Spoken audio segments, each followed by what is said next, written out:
আসসালামু আলাইকুম। আজকে আমি যাদের নগদ অ্যাকাউন্ট করা রয়েছে তাদেরকে ২ ভাবে মোবাইল রিচার্জ করার প্রসেস দেখিয়ে দিব। ১, মোবাইলের ডাটা কানেকশন থাকলে মোবাইল রিচার্জ করতে পারবেন। ২, ডাটা কানেকশন না থাকলেও মোবাইল রিচার্জ করতে পারবেন।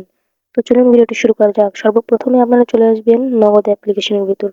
প্রবেশ করার পর এখান থেকে আপনি আপনার ফোন নাম্বারটা দিয়ে দিবেন। ফোন নাম্বার দেওয়ার পর সাইডে এই যে অ্যারো চিহ্নের মতো এখান থেকে ক্লিক করে অপারেটরটা সিলেক্ট করে এখানে আপনারা মোবাইল রিচার্জ কত টাকা করবেন সেই অ্যামাউন্টটা এখানে বসিয়ে দিবেন।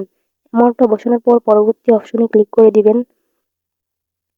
পরবর্তী অপশনে ক্লিক করে দেওয়া হয়ে গেলে অবশ্যই এখান থেকে আপনি আপনার সঠিক পিন নাম্বারটা দিয়ে নেবেন। আমি এখান থেকে পিন নাম্বার দিয়ে পরবর্তী অপশনে আবারও ক্লিক করব। সেম ভাবে আপনার পরবর্তী অপশনে ক্লিক করে এই জায়গাতে ট্যাপ করে ধরে রাখবেন। যখন আপনারা ট্যাপ করে ধরে রাখবেন তখন আপনাদের মোবাইল রিচার্জটা কমপ্লিট হয়ে যাবে। এখানে একটু সময় নিবে তারা। আর এভাবে যখন আপনারা মোবাইল রিচার্জ করবেন তখন অবশ্যই আপনাদের মোবাইলে ডাটা কানেকশন থাকতে হবে। আমার মোবাইল রিচার্জটা অলরেডি কমপ্লিট হয়ে গেছে আর আমি এখান থেকে ৳৩০ মোবাইল রিচার্জ করে ৳20 ক্যাশব্যাক পেয়েছি। এই প্রসেসটা একটি কমন প্রসেস যেটা আমরা ছোট বড় প্রত্যেকেই কম বেশি জানি। এর পরের যে প্রসেসটা দেখাবো সেটা খুবই প্রয়োজনীয়। যখন আপনার মোবাইলে কোনো ডাটা কানেকশন, ওয়াইফাই কানেকশন থাকবে না তখন আপনি কি করে মোবাইল রিচার্জ করবেন? আপনার নগদ অ্যাকাউন্টে টাকা রয়েছে। সো এর জন্য অবশ্যই আপনারা *167# এই নাম্বারটা লিখবেন। আমি স্ক্রিনে নাম্বারটা দিয়ে দিব। এই নাম্বারটা লেখার পর আপনার যেই সিমে নগদ অ্যাকাউন্ট করা রয়েছে আপনারা সেই সিমের উপরে একটা ক্লিক করবেন। আমি সেই সিমের উপরে ক্লিক করলাম। এখানে আপনারা অনেকগুলো অপশন পেয়ে যাবেন। দেখতে পাচ্ছেন প্রথমে রয়েছে cash out, send money, mobile recharge, payment, bill pay এরকমভাবে অনেকগুলো অপশন রয়েছে। এর মধ্যে থেকে আমরা মোবাইল রিচার্জ অপশনটা ৩ নাম্বারে দেখতে পাচ্ছি। সো এখানে আমরা 3 লিখে সেন্ডে ক্লিক করব।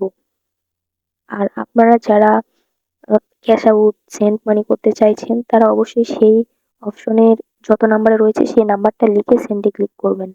তাহলে আপনারা মোবাইল রিচার্জ করার জন্য সেন্ডে ক্লিক করব 3 লিখে।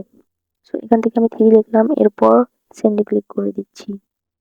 সেন্ডে ক্লিক করে দেওয়ার পর এখান থেকে দেখতে পাচ্ছেন অনেকগুলো অপশন টেলিটক, এয়ারটেল, জিপি মানে গ্রামীণ ফোন এবং রবি, বাংলালিংক সবগুলো সিম রয়েছে। তো এখান থেকে গ্রামীণ ফোনে যেহেতু মোবাইল রিচার্জ করব তার জন্য অবশ্যই জিপি আর জিপিটা রয়েছে ৩ নম্বর অপশনে। আবারও 3 লিখে সেন্ড অপশনের উপর ক্লিক করব। সো এরপর আমরা এই অপশন থেকে দেখব পেইড লেখা অপশন ১ নম্বরে রয়েছে। এখানে 1 লিখে সেন্ডে ক্লিক করব। আর আপনারা এই প্রসেসের মাধ্যমে ছোট্ট একটি বাটন ফোন থেকেও মোবাইল রিচার্জ করতে পারবেন। তবে তার জন্য অবশ্যই আপনার ওই বাটন ফোনে নগদ অ্যাকাউন্ট যেই নাম্বারে বা যে সিমে খোলা রয়েছে সেই সিমটা আপনার বাটন ফোনে থাকতে হবে। এরপর অপশনটা হচ্ছে যে ইন্টার মোবাইল নাম্বার। এখানে আপনি আপনার মোবাইল নাম্বারটা দিয়ে নেবেন। আর মোবাইল নাম্বার দেওয়ার সময় ভালোভাবে খেয়াল রাখবেন যেন মোবাইল নাম্বারটা ভুল না হয়। কারণ নাম্বারটা ভুল হলে আপনার টাকাটা অন্য কারোর কাছে চলে যাবে।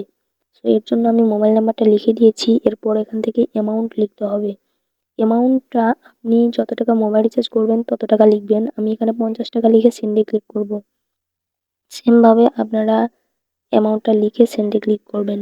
এরপরে আপনারা এই জায়গা থেকে পিন দিবেন। তবে আমি আবারও বলব যে পিন দেওয়ার আগে আপনারা অবশ্যই উপরে নাম্বার থাকবে সেই নাম্বারটা আপনারা দেখবেন।